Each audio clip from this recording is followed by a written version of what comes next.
Ecclesiastes 5. Keep thy foot when thou goest to the house of God, and be more ready to hear than to give the sacrifice of fools, for they consider not that they do evil. Be not rash with thy mouth, and let not thine heart be hasty to utter anything before God, for God is in heaven, and thou upon earth. Therefore let thy words be few.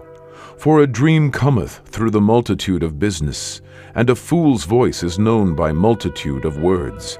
When thou vowest a vow unto God, defer not to pay it, for he hath no pleasure in fools. Pay that which thou hast vowed. Better is it that thou shouldest not vow, than that thou shouldest vow and not pay. Suffer not thy mouth to cause thy flesh to sin, neither say thou before the angel that it was an error. Wherefore should God be angry at thy voice, and destroy the work of thine hands? For in the multitude of dreams and many words there are also divers vanities. But fear thou God. If thou seest the oppression of the poor, and violent perverting of judgment and justice in a province, marvel not at the matter, for he that is higher than the highest regardeth, and there be higher than they. Moreover, the profit of the earth is for all. The king himself is served by the field.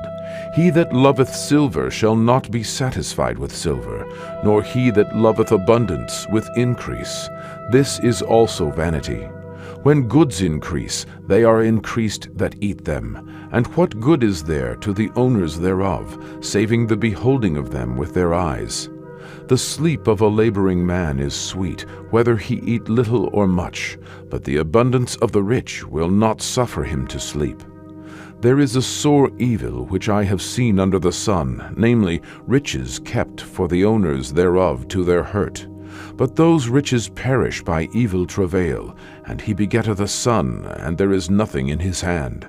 As he came forth of his mother's womb, naked shall he return to go as he came, and shall take nothing of his labor, which he may carry away in his hand. And this also is a sore evil, that in all points as he came, so shall he go. And what profit hath he that hath labored for the wind?